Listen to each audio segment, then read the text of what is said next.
주옵소서. 예수 그리스도의 이름으로 감사하며 기도하옵나이다. 아멘. 할렐루야. 7월의 두 번째 주일, 많은 비 속에서도 이 회복과 치유의 자리를 찾은 우리 모든 성도님들에게 하나님의 은혜와 평안과 지키심과 보호하심이 함께하길 주님의 이름으로 축복합니다. 아멘. 오늘 말씀은 가장 널리 알려져 있고 그리고 가장 사랑받는 비유 중에 하나인 이 탕자의 비유입니다. 그런데 이런 반응은 우리 그리스도인들만의 전유물은 아닌 것 같습니다. 많은 믿지 않는 여러 사람들도 이 이야기를 잘 압니다. 그리고 이 이야기를 통해서 감동도 받습니다. 영국의 대문호인 찰스 디킨스 같은 경우는 이런 말을 했습니다. 지금껏 알려진 가장 위대한 이야기 중에 가장 위대한 이야기가 바로 이 이야기다. 특별히 이 베니스의 상인이나 헨리 4세 같은 작품은 이 말씀을 배경으로 해서 쓰여졌다고 우리에게 알려져 있죠. 이 밖에도 많은 미술가들, 렘브란트나 로댕 그리고 샤갈 같은 예술가들도 이 말씀을 주제로 많은 그림을 그렸고 또한 많은 작품을 조각해서 선보였습니다. 이처럼 많은 사람들에게 사랑받는 이 탕자의 비유, 우리 이 탕자의 비유를 우리 모든 그리스도인들은 너무 익숙하게 잘 압니다. 아마 이 유튜브 학생 한 명 올려다 놓고 이 자리에서 너 탕자 이야기 한번 해볼래? 하면 이 앞에서 줄줄 얘기할 거예요. 그런데 성도 여러분, 때론 이 익숙함이 말씀 안에 있는 기쁨과 나를 향하신 하나님의 음성을 지나치게 할 때가 있어요. 지나고 버릴 때가 있다는 얘기예요. 그러나 기억하십시오. 말씀은 매일매일 새롭게 샘솟는 샘과 같아서 지금 이 순간에도 우리를 새롭게 하십니다. 아멘. 오늘 누가복음 이 15장에 나온 탕자 비유를 통해서 새롭게 깨달아지는 말씀의 기쁨과 나를 향하신 하나님의 음성을 듣는 은혜의 시간 되시길 주님의 이름으로 축복합니다. 우리 말씀 11절, 12절 같이 한번 읽어보도록 하겠습니다. 11절, 12절 말씀입니다. 같이 읽겠습니다. 시작.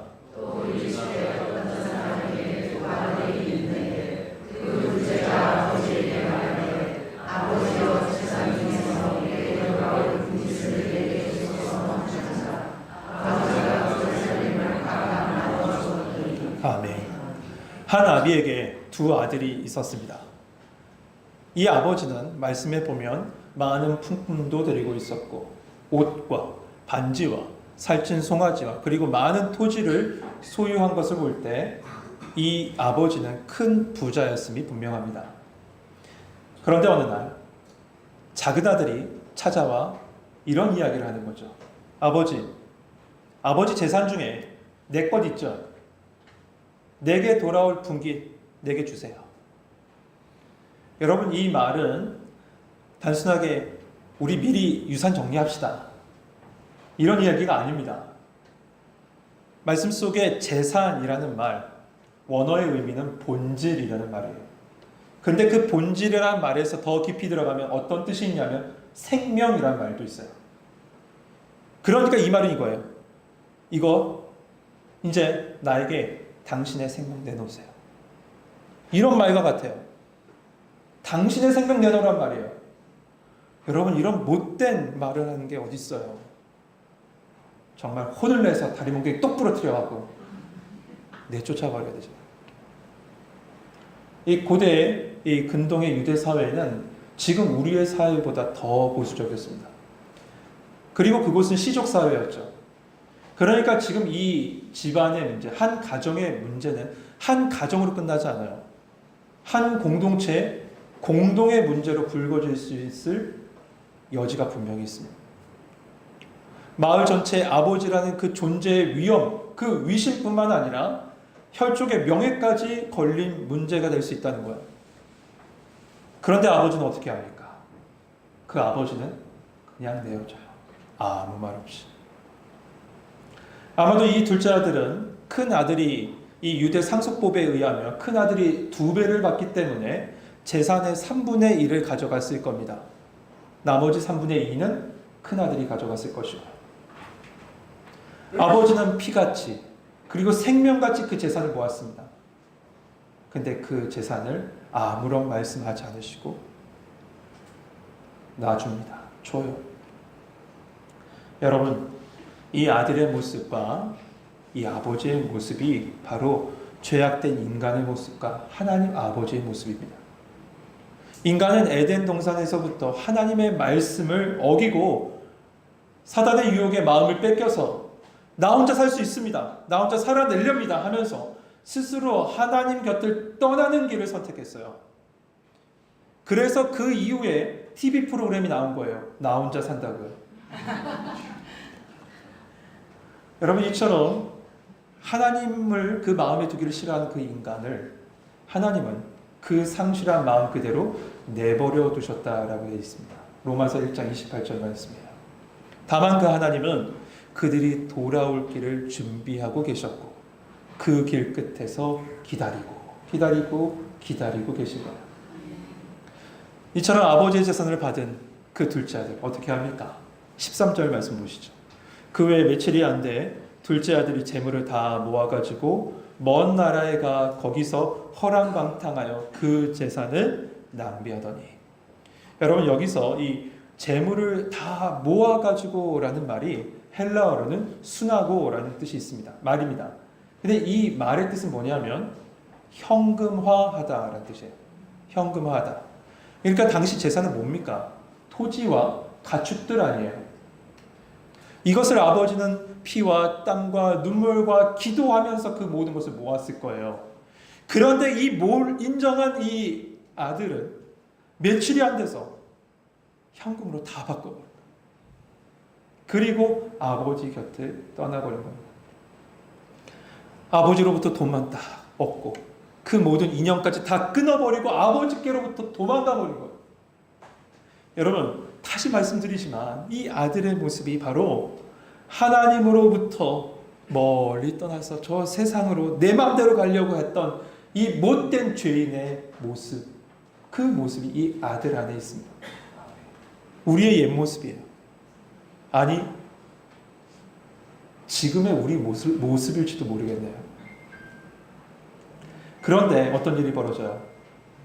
먼 나라에 가서 허랑방탕하게 생활하다가 몇 날 못해서 그 모든 재산을 탕진해버립니다. 다 잃어버려요. 아마도 재산에 막 떵떵거리면서 허랑방탕하게 썼을 때는 사람들이 많이 붙었을 겁니다. 그러나 모든 재물을 다 허비하고 난 후에는 그 주위에 아무도 없었을 거예요. 여러분, 세상의 인간관계라는 게 그렇다잖아요. 상호 간에 이득이 있는가 없는가를 따져보고 그 바탕 안에서 인간관계를 한다라고 하죠. 물질이 있을 때는 영원할 것 같은 그 친구가 물질이 없게 되자 어떻게 됩니까? 흔적조차 없이 사라져요. 모른 척 해버려요. 그런데 이런 탕자의 인생의 공고함은 그 땅에 임했던 큰 흉년을 통해서 더해집니다. 이 탕자 모든 것을 잃어버리고 나서 많은 사람들을 찾아다녔겠죠. 좀 도와달라고. 예정이 있지 않냐고 하면서 많은 사람을 찾아다녔을 거예요. 하지만 이제는 그들조차도 자신의 살 길이 막막하죠. 큰 흉년이 왔으니 그래요. 그 막막함에 이 탕자를 외면할 수밖에 없었을 거예요. 이 탕자는 결국 찾다가 결국 끝에 한 이방인의 집에 들어갑니다. 그곳에서 찾아가서 어떤 일을 하는지 15, 16절에 나와 있는데 같이 한번 읽어봅시다. 15, 16절 같이 읽겠습니다. 시작.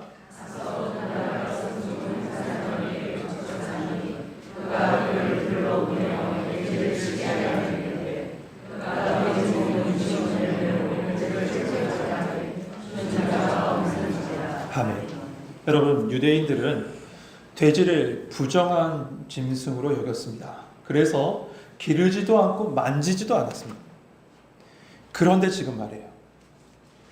눈에 넣어도 하나도 아프지 않을 만큼 키웠던, 그렇게 귀하게 키웠던 이 아들이 있는 것 다 탕진한 채 고작 가 있는 곳이라고, 부정한 짐승, 돼지를 기르는 곳에 가서 돼지를 키우고 있어요. 완전히 밑바닥까지 떨어진 거죠. 거기에 흉년이 들어서 먹을 것이 없다라고 했어요. 그러다 보니 어떻게 됩니까? 사료도 줄 그 쥐엄 열매를 두고 돼지와 경쟁하는 사이가 됐어요. 하지만 그것조차도 자신의 몫은 없었습니다. 유대인이 그렇게 혐오하는 돼지만도 못한 인간으로 전락해버린 거예요. 여러분, 이것이 바로 죄악을 쫓아서 하나님을 떠나 세상으로 간 사람들의 종국입니다. 자기 마음대로 사는 것이 여러분 자유인 것 같죠? 아니에요. 그 결국은 결국 죄의 노예가 된 것밖에 없습니다. 여러분, 우리는 아버지의 울타리 안에 있을 때 참된 평안과 참된 자유를 누릴 수 있습니다. 근데 울타리를 넘어가는 순간 온갖 맹수와 온갖 어둠의 권세가 여러분을 노리고 있을 거예요. 그리고 잡아가서 죄의 노예로 살게 할 겁니다. 여러분, 인간은 둘 중에 하나입니다. 하나님의 울타리 안에 있던가, 울타리를 넘어 어두운 세상 속에 살던가, 하나님의 인도하심 속에 있던가, 아니면 사단의 노예가 되어 그 속에서 살던가.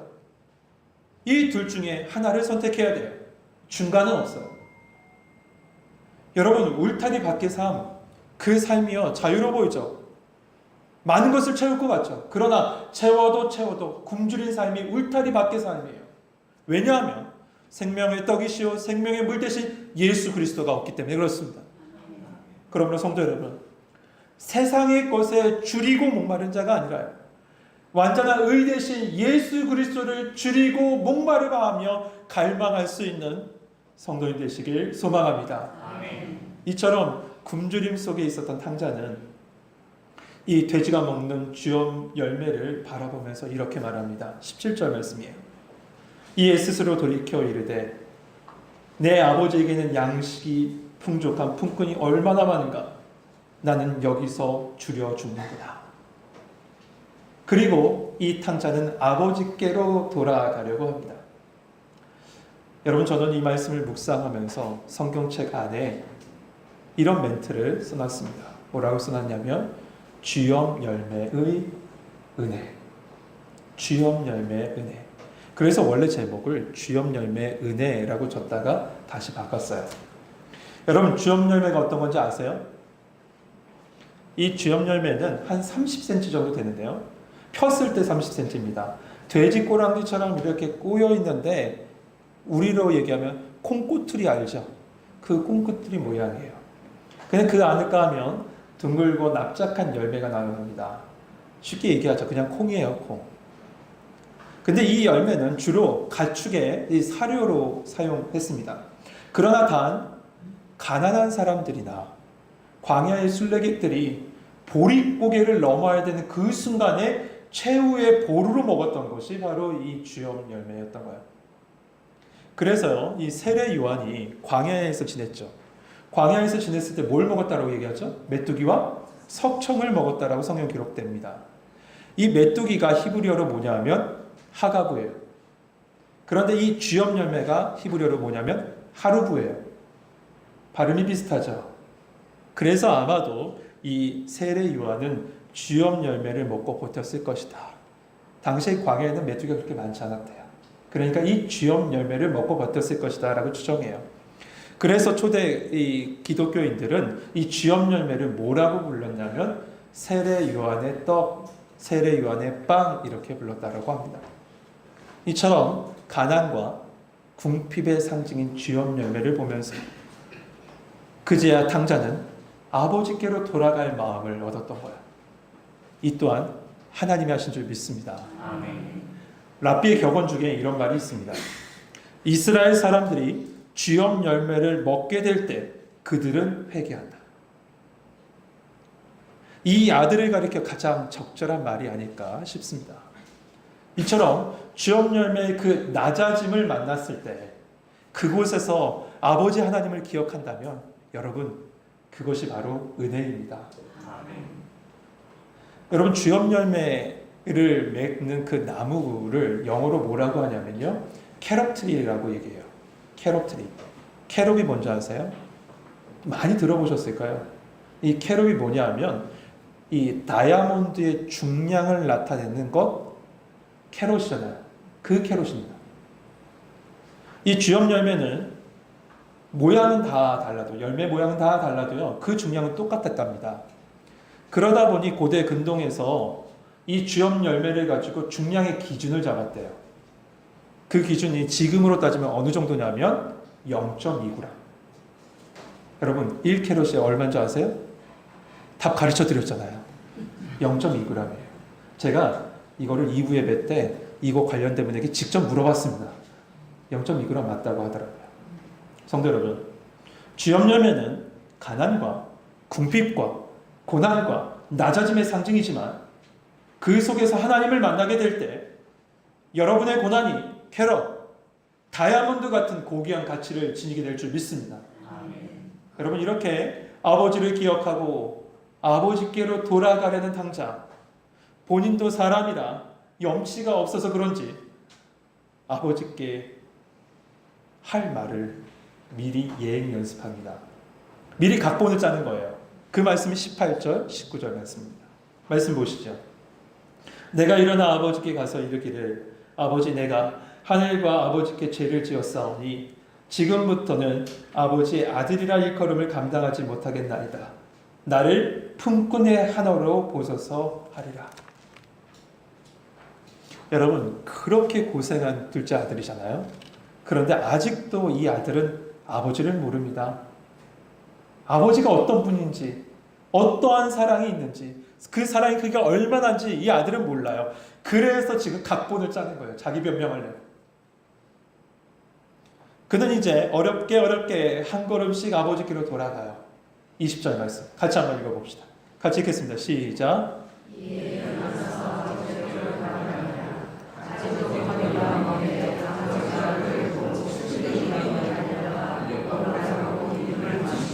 아멘. 성도 여러분, 회개는 생각이 변하는 것이 회개가 아닙니다. 진정한 회개는 아버지께로 돌아가는 것이 진정한 회개입니다. 아, 내 생각이 틀렸구나. 생각만 하는 것, 그건 후회입니다.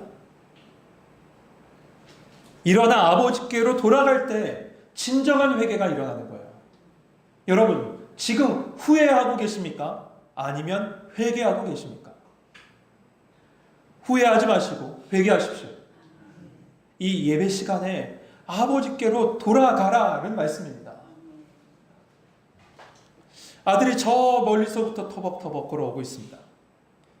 그런데 성경은 분명 아직 거리가 먼데 라고 하고 있죠. 그런데 아버지는 그 아들을 알아보고 그에게 달려가요. 여러분 말씀 자세히 보세요. 젊은 아들의 눈이 아버지를 본 게 아니에요. 그 나이 많은 아버지를 본 게 아니에요. 나이 많은 그 아버지의 눈이 그 아들을 먼저 봤어요.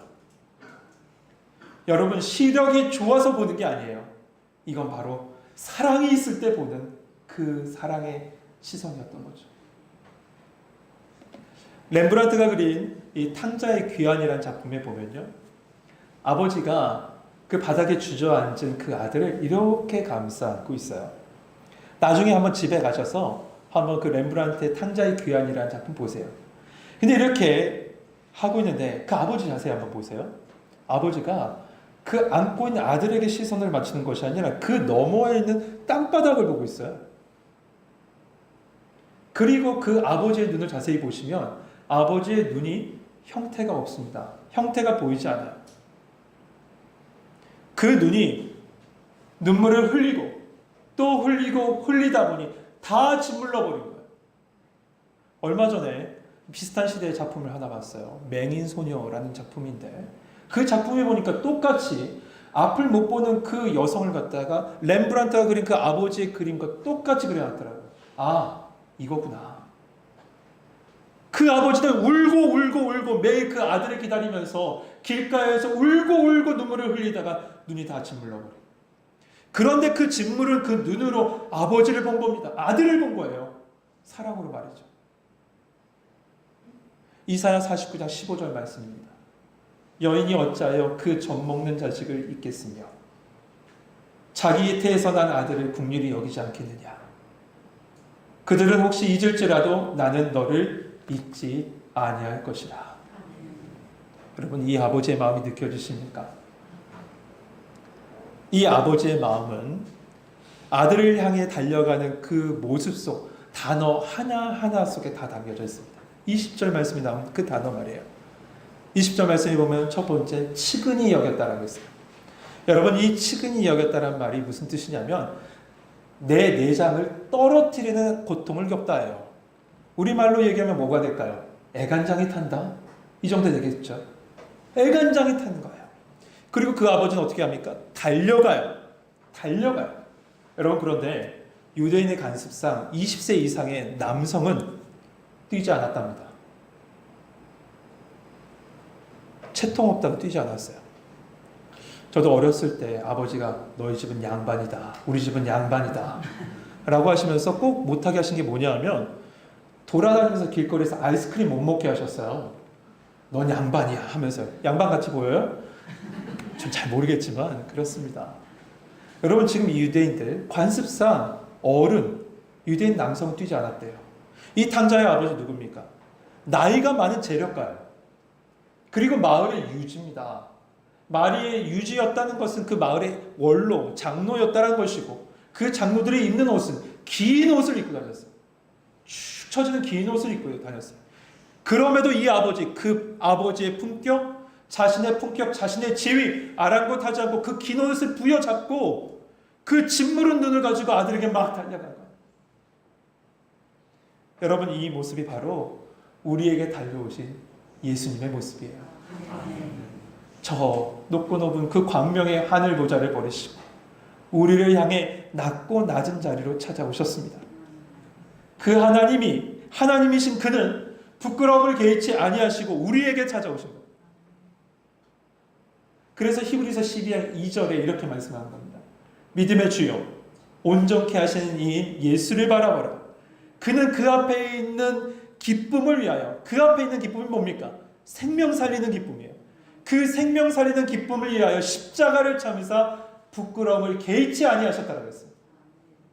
예수님은 낮고 낮은 몸을 부끄러움을 개의치 아니하시고 우리 가운데 그 몸을 입고 우리 가운데 찾아오셨어요. 그리고 우리를 쫙 끌어안으세요. 끌어안으신 다음에 사랑한다 라고 사랑의 입맞춤을 하시는 거예요. 그 냄새나고 그 더럽고 누더기가 된 그 죄인인 탕자인 우리를 그렇게 예수님이 안으신 거예요. 그런데 이 아들 정말 아버지 몰라요. 정말 아버지 모릅니다. 이 아들은 자신이 써온 각본을 머릿속에서 읽기 시작합니다. 21절 말씀. 아들이 이르되 아버지 내가 하늘과 아버지께 죄를 지었사오니 지금부터는 아버지의 아들이라 일컬음을 감당하지 못하겠나이다 하나. 여러분 말씀 보세요. 아까 전에 이 생각했던 그 각본대로 쭉 읽어 나갑니다. 머릿속에서요. 그런데 각본대로라면 나를 품꾼의 한어로 보소서까지 해야 된다 하지 않았어요. 왜죠? 아버지가 그 입을 막은 거예요. 됐어. 구구절절 이야기하지 않아도 돼. 괜찮아. 돌아오기만 하면 된다. 아버지는 그 입을 막고 아버지는 그의 모든 것을 지금 회복시키셨다고 합니다. 그게 바로 22절, 23절. 우리 같이 한번 읽어봅시다. 22절, 23절입니다. 같이 읽겠습니다. 시작.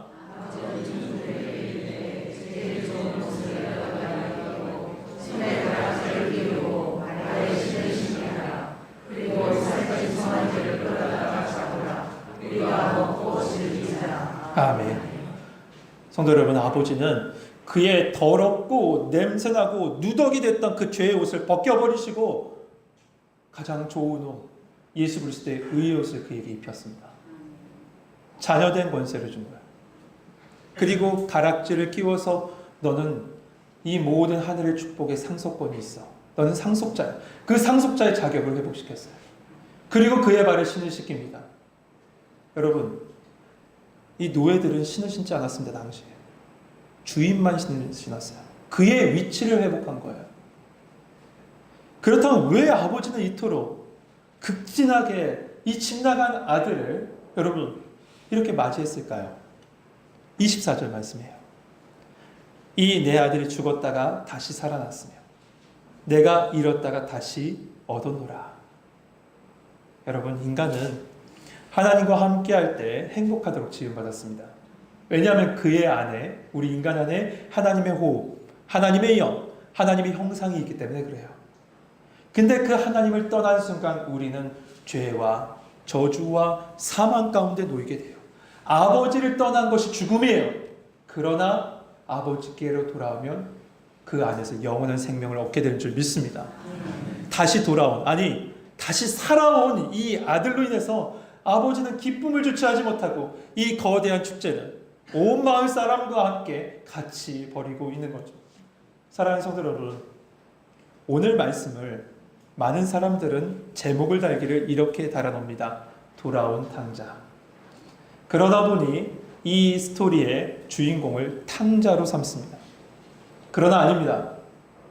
여러분, 이 말씀의 진짜 주인공은 기다리고 또 기다리신 우리 하나님 아버지십니다. 여러분, 이번 달 암송 구절도 그 말씀이에요. 베드로후서 3장 9절 말씀이 주보에 있습니다. 같이 한번 보시죠. 베드로후서 3장 9절의 말씀 같이 한번 읽겠습니다. 같이 읽겠습니다. 시작.